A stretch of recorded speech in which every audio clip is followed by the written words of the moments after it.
Ассаламу алейкум ва рахматуллахи ва баракатуху. Мир вам. Силерге Аллахтын мээрими, рахматы болсун. Биз инсандагы, адамдагы адеп ахлактуулук темасына байланышкан баяндардан секилен улайбыз.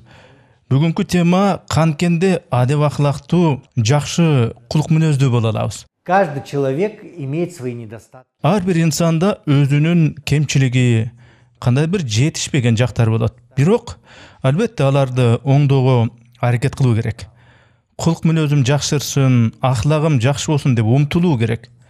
Өз эгоң менен күрөшүп, өзүң менен өзүң күрөшүү, өзүңдүн напсиңе жихад жарыялоо бул өтө бир улуу чоң иш. Балким ал күрөштү өмүр бою улантыш керек. Бир жерде эң негизгиси өз кемчиликтериңди оңдоого чындап, ниеттенип, Аллахтын ыраазылыгы үчүн жакшы адамдык сапаттарга ээ болуу эң маанилүү. Мына ошондон кийинки кезекте биздин аракетибиз, биздин эркибиз аябай чоң мааниге ээ туугандар. Мейли ошол биз сөз кылып аткан асыл сапаттардын өзүңүз эңсегендери дароо эле боло койбой атса дагы, антпестен кайра бир жаман, терс иш кылып коюп артка кеткен күндө дагы үмүттү үзүп Аллахка кол шилтеп койсоңуз боло берет деген сөз эмес. Тескерисинче Аллахтан тилеңиз, чын тилден, чын ыклас менен Аллахтан суранып, дуаларды кыла бериңиз, токтотпоңуз.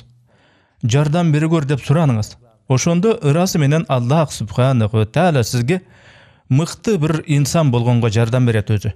Анткени эң негизгиси чын ыкластуулук. Андан соң чындап ниеттенүү аябай башкы маселе. Биринчиден башка бирөөнүн кемчилигин таап, катачылыктарын издебегиле. Артынан күңкүлдөп сөз кылып, тескерисинче башканы коюп, өзүңүздүн үстүңүздөн иштеңиз. Өзүңүздүн кемчиликтериңизди кантип жоём деп баш оортуңуз. Экинчиден өзүңүздү сырттан бир туруп караганды үйрөнүңүз. Өзүңүздөгү кулук мүнөз, адеп ахлакты оңдоо үчүн эң оболу өзүңүздү сырттан туруп мен киммин, кандай жака оңолушум керек деп мындай калыс карап, ар тараптан өзүңүздү сынга ала билишиңиз керек. Үчүнчүдөн өзүңүзгө өзүңүз ашыкча эле бир мындайча айтканда лупа менен карап шектенип, ашкере өзүңүзгө өзүңүз ишенбей, жектей берген дагы болбойт. Кайсы бир кемчиликтериңиз үчүн өзүңүздү өзүңүз жек көрүп, төмөнгө ура бербеш керек. Себеби ар бир инсанда кемчиликтер менен бирге сөзсүз түрдө жакшы бир адамдык сапаттар дагы болот да. Эң башкысы өзүңүздөгү кемчиликтерди, каталарды, терс жактарды моюнга ала билип, ошону жоёмун, андан арыламын деп аракеттенүү маанилүү. Дайыма оптимист болгонго умтулуу керек.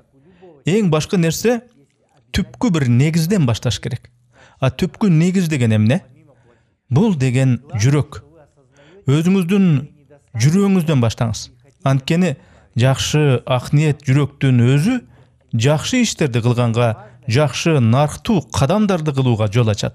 Эмнени айтайын деп атам? Сиздин көзүңүздү караган, сизге көз каранды адамдарга, сизден алсыздарга же кандайдыр оор мүшкүлдөргө кабылып турган кыйын акыбалдагы адамдарга, адилетсиздикке кабылып акысы кордолуп аткандарга жакшы мамиле кылып, аларга мыкты мамиле жасоодон баштаңыз алгачкы кадамдарды. Өзүнүн куттуу хадистеринин биринде пайгамбар Мухаммад саллаллаху алейхи вассалам чындыгында Аллах мээримдүү, жумшак. Ал бүт бардык иштерден жумшактыкты жакшы көрөт деген.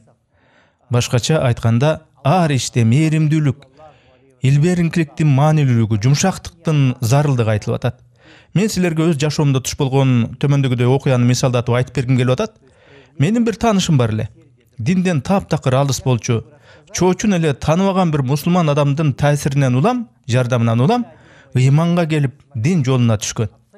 Ал таанышымдын кичинекей баласы 2011-жылы автокырсыкка, аварияга учурап, доктурлар шашылыш операция кылыш керек, оор бир кымбат операция кылыш керектигин айтышат. Бирок ал таанышымда андай кымбат операцияга төлөөгө акчасы жок эле. Башына ошондой оор кырдаал туш келип, татаал сыноо келип, аргасы кеткен ошол кыйшалышта ал жападан жалгыз уулунун өмүрүн сактап калганга үмүтүн үзүп, аргасы түгөнүп калат. Эмне кыларды билбей, уулу жаткан оорукананын коросунда шалдырап, ыйлап отуруп калат. Он сидел и просто плакал, во дворе больницы. И вот в это время к нему подошел. Аңгыча бир малдага бир жашы бир топко барып калган карыя басып келип, эмне болду, эмнеге ыйлап атасың деп сурайт. Таанышым кандай кырдаалга туш болгонун бүт айтып берет. Чоочун карыя болсо аны угуп туруп бошошпогон. Эң негизгиси үмүттү үзбөгөн. Аллахтан үмүтүңү үзбөгөн деп кеңешин берип, анан уулунун аты жөнүн жана ал жаткан палатанын номурун сурап, жакшы сөздөрүн айтып коштошуп жатып, сен мен үчүн жана менин үй бүлөм үчүн жакшы бир тилектерди айтып дуа кылып койчу деп өтүнөт карыя. Анан кетет. Убакыт өтүп, таанышымдын уулуна ийгиликтүү операция жасалып, доктурлар анын өмүрүн сактап калышат. Көрсө кандай болуптур дебейсиңерби? Жанагы чоочун карыя таанышымдын уулунун операцияга кетчү чоң чыгымдын бүт баарын төлөп, андан тышкары жеп ичкенине түркүн азык түлүк, анан кийин ойносун деп оюнчуктарынан бери сатып берген экен. Какую-то игрушку и так далее. Мой знакомый, он стал сразу искать. Анан мен таанышым ошону тактап билген соң, ыраазычылык билдирип коеюн деген ниетте баягы чоочун карыяны издей баштайт. Бирок тилекке каршы аны таба албай коет. Арадан бир топ мезгил жылдар өтөт. Канча жыл экенин мен так айта албайм, бирок сураштырып отуруп ошол карыянын кызын таап, тигил аксакалдын ысмын дагы билет. Аты Ахмат байке болчу, аябай адамгерчиликтүү, мыкты бир инсан болчу, мыкты адам болчу. Анан өкүнүчтүү жагы, менин таанышыма ооруканадан жолугуп жардам бергенден бир жыл өткөн соң ал каза болуп калыптыр. Көрсө, ал карыя өмүр бою ар ай сайын алган пенсиясын ажыга барам деп ниеттенип канча жылдап чогултуп жүрүптүр. Бирок ошол топтогон акчасынын баарын ажыга барам деп топтоп жүргөн ошол акчасын жакшы бир сооптуу иш үчүн берип салыптыр. Муну анын кызы айтып берген. Ошол асыл мүнөз карыянын жүрөгүн карагылачы. Кандай бир ак ниет жүрөгү бар. Бирөөнүн мүшкүлүн көрүп туруп, угуп туруп, жанагы таанышымдын ооруканада короосунда ыйлап турганын көрүп, абалын сурап, анан жардам бергени кандай асылдык. Бири-бирибизге мээрим төгүп каралашуу, көмөктөшүү, жакшы мамиле кылып жардам берүү баарыбызга керек болуп турат бүгүн. Тилекке каршы азыркы кездерде биздин коом, биздеги адамдардын көпчүлүгү материалдык баалуулуктарга качырып калышты. Материалдык жагына көз каранды болушууда. Духовность, она все-таки является очень важным. Бирок руханий баалуулукту мен мисалы адамдын гана эмес, бүтүндөй коомдун негизги өзөгү, тагыраак айтканда жүрөгү деп атаар элем. Көчөнү карасаң, соңку убакта агрессия күчөдү. Адамдарда бири-бирине болгон ишеним кетти. Ушундай кооптуу кезде руханий баалуулук аябай керек болуп турат, туугандар. Куранда Аллах субханаху ва тааля кечиримдүү бол, кечире бил, ырайымдуу, боорукер болгон деп атат. Башка адамдарга боор толгой бил, башкаларга менменсип, бой көтөрүп текебер болбогун. Түгүл диндар эмес, динден алыстарга да, момун мусулман эместерге дагы ырайымдуу бол дейт Аллах. Анткени туугандар, исламды жеткирүүдө, жакшылык кылууда боорукер, ырайымдуу болуп, ушул жактан үлгү болууда момун мусулмандарга жоопкерчилик жүктөлгөн. Ошон үчүн айланабыздагылардын баарын ылгап отурбай жакшылык кылып, кайрымдуу, мээримдүү, боорукер болууга тийишпиз. Ошон үчүн пайгамбар Мухаммад саллаллаху алейхи ва саллям сени менен урушуп, жаңжалдашып кеткендер менен жарашкын. Сенден бирдемени тартып алгандарга сен берешем боло берген. Сага адилетсиздик кылгандарды кечиргин, аларга кек сактап өчөшпөгүн деген. Аллах субханаху ва тааля Куранда Али Имран сүрөсүнүн 159 аятында өзүнүн пайгамбарынын мээримдүүлүгү, боорукердиги жөнүндө айткан. Милосердие своего пророка, что люди приходили к нему. Андагы ошол жакшы сапаттары, асыл мүнөздөрү үчүн адамдар ага агылып, пайгамбар саллаллаху алейхи ва салламдын тарапкерлери болгон. Ошол тарапка өткөн. Аяттын мааниси мындай: Аллахтын ырайымы менен сен аларга жумшак мамиле кылдың. Эгерде сен каттуу жүрөк, орой болгонуңда, анда алар сенден алыстап, туш тарапка тарап кетишпек дейт. То есть однажды к пророку Мухаммаду саллаллаху алейхи ва саллям Бир курдай чөлдөгү бир бедуин пайгамбар саллаллаху алейхи ва салламга келип, сиз өз уулдарыңызды эркелетип өбөсүзбү? Биз балдарыбызды өппөйбүз деп таң калды эле. Пайгамбар саллаллаху алейхи ва саллям: эгерде Аллах субханаху ва тааля сенин жүрөгүңө мээримдүүлүк бербесе, мен эмне кыла алмак элем деген. Мааниси ушуга эле окшош бир хадисте. Кимде ким башкаларга боорукерлик мээрим көрсөтпөсө, ага да мээрим төгүлбөйт делинет. Милосердие к другим. Согласитесь, а ведь есть до сих пор... Макул болот болушуңар керек. Өзүнүн уул кыздарына эч бир мээрим төкпөгөн ата-энелер алиге чейин бар. Балдарына аябай ташбоор, катаал мамиле кылышат да, уул кыздары бала кезден, бала чактан мээрим көрбөй өсүп калышат. В то время как дети, не получая с детства ласки, не чувствуя доброты... Натыйжада алар түнт, корунчак атат күтүп калышат. Ислам дини биринчи кезекте инсанды өз үй бүлөсүн сүйүүгө, жакшы көрүүгө үндөйт. В первую очередь в своей семье. К сожалению, наше общество сталкивается... Тилекке каршы бүгүнкү күндө комубузда балдарга карата кордуктар, зомбулуктар, уруп сабоолор күч алды. Уулун же кызын көк алагылы урган мисалдар болуп эле атпайбы? Нанося даже увечья. Например, не так давно отчим истязал прием... Маселен, өгөй атасы 3 жаштагы кызын катуу сабап кордоп, ит жашай турган буткада жашоого мажбурлаган окуяны мен уктум. Ал зөкүр атаны албетте камашты, бирок зомбулук көргөн кыз өмүр бою психикалык жаракат алып калды да.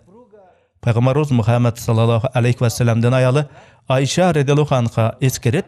Рассказывает, когда Фатима, то есть она дочь пророка, Пайгамбардын кызы Фатима үйгө кирип келгенде атасы Пайгамбар саллаллаху алейхи вассалам ордунан тура калып кызына салам айтып, кучактап өп, жанына катарлар отургузчу экен.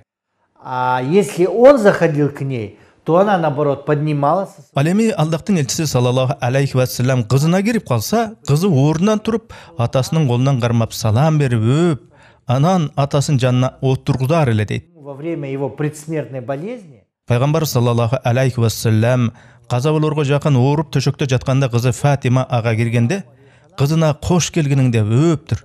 Пайгамбар саллаллаху алейхи вассалам аялдарына, үй иштерине жардам берүүнү, кол кабыш кылууну өз даражасын түшүрүп салчу бир төмөн иш деп деле эсептечү эмес. Ал атүгүл өз кийими жыртылып калса өзү тигип, топтусун өзү кадап, бут кийимин өзү тикчү, атүгүл үйдү шыпырчу, эчкини саачу өзү. Силердин араңардан эң мыктыңар өз аялына, үй бүлөсүнө эң бир жакшы мамиле кылганыңар деп айтар эле Пайгамбар саллаллаху алейхи вассалам. Ислам дини инсанды бүт адамдарга мээрим төгүп, жакшылык жасоого чакырат. Бир ирет халиф Умар радиаллаху анху көчөдөн кайыр сурап, тиремчилик кылып турган иудейди көрүп калат. Халифтин ага боор ачып кетет. Биз сенден жизия алдык дейт. Жизия деген бул халифат дорунда мусулман эместерден казынага алынчу салык. не мусульман. Когда ты молод был и здоров, Мына сенин жаш кезиңде салык алчу элек, эми караганда кароосуз жалгыз калыпсың деп кол астындагыларга бул иудей карыянын кем карчын толуктап жардам бергиле деп дайындаптыр.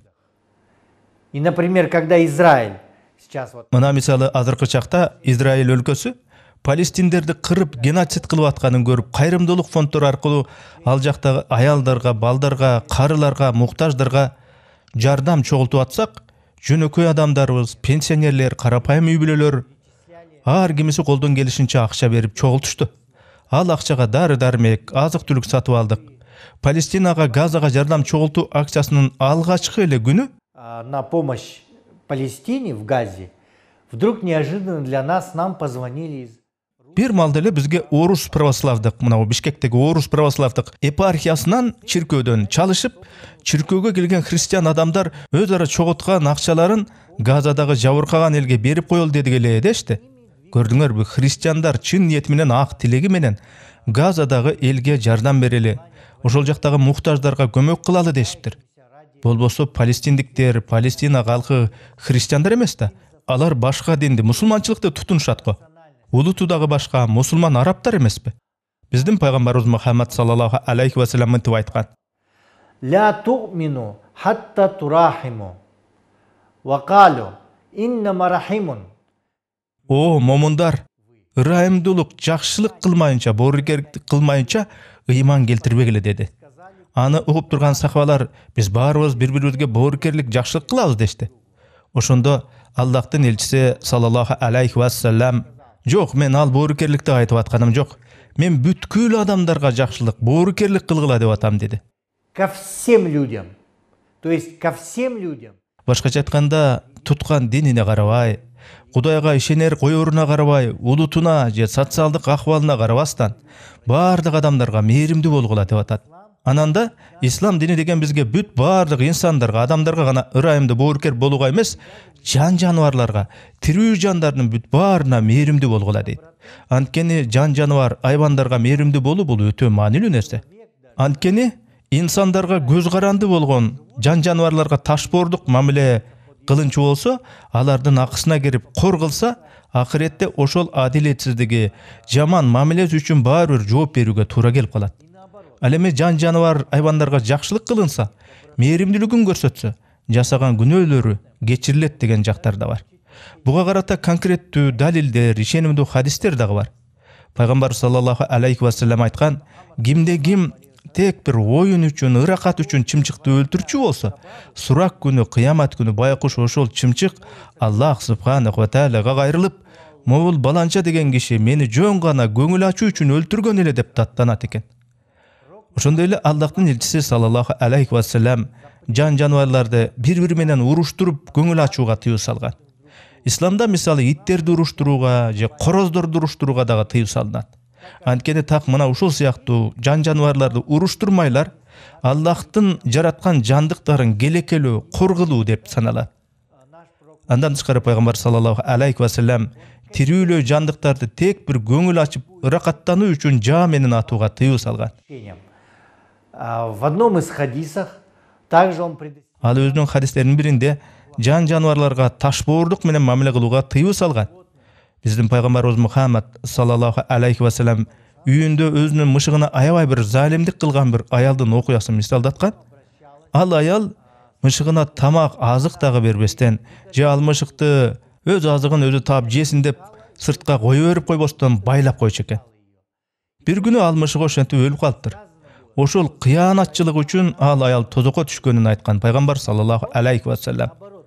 Дагы бир бөлөк хадисте бузулган бир сойку аял чаңкап өлөйүн деп жаткан бир жолбун итке суу берип, чаңкоосун кандырып жардам берип койгон үчүн Бану Исраил коомуна тийиштүү ошол сойку аялдын күнөөлөрүн Аллах субханаху ва тааля анын баардык күнөөлөрүн кечирип салган.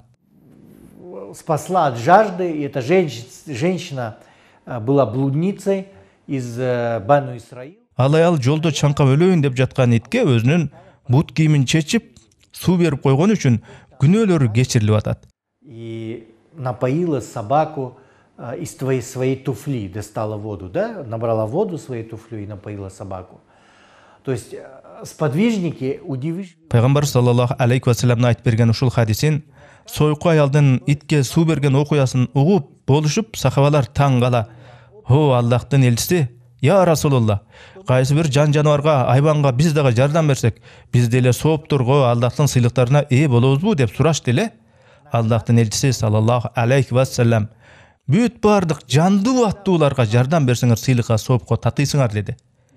Бүгүнкү күндө карап көрсөк, адамдарга гана кыянат, жамандык кылып тим болбостон, жан жаныбарларга, мисалы иттерге, мышыктарга кор мамиле кылып атышат. Инсандын жүрөгү кадимки бир тирүү идиш сыяктуу, туугандар. Ар кандай жамандыктарды жүрөккө толтура берсе, жүрөк дагы барган сайын карара берет. Андыктан жүрөгүңөрдү жумшарткыла. Аллахты такай эстеп зикирлегиле. Мисалы ла илаха иллаллах деп зикир кылсаңар болот. Ар кыл зикирлер бар. Өлүмдү жана сурак күндү, кыяматты тез-тезден эстеп тургула. Жүрөгү карарган, ташбоордукка толгон, жүрөгү кара адамдарга кээ бир аалымдарыбыз мындай кеңеш берген. Алар каза болгон адамдын денесин жууган процесске катышсын, маркумдун денесин жуушсун дешет. Анткени өлгөн, жаны үзүлгөн адамды өз көзү менен көргөндө, алар ойлонуп, карарган жүрөктөрү жумшарат дешет. Смерти смог смягчить их чёрствые сердца. Урматтуу туугандар, бул видео интернет аламында канча убакыт турбасын, аны канчалаган адамдар көргөн сайын ушул видеонун чыгышына себеп болгон, аны каржылагандар үзгүлтүксүз соопко ээ болушат. Биздин YouTube каналдын жамааты өзүбүздүн катталуучуларыбызга Аллахтын динин ушинтип кыргызчага которуп элге жеткизген сооптуу иштерге бирге катышууга чакырып, садака жарыяларды чогуу жасашууга үндөйт. Бул сыяктуу видеолордон түшкөн каржы башка тилдерден көз майды коротуп которгон, аны аудиолоштуруп окуган, видеолоштуруп иреттештирип мээнеттенген жамааттын иши үчүн ыйгарылат. Аллах кимге кааласа соопту көбөйтүп берет. чындыгында Аллах баарын камтуучу, билүүчү.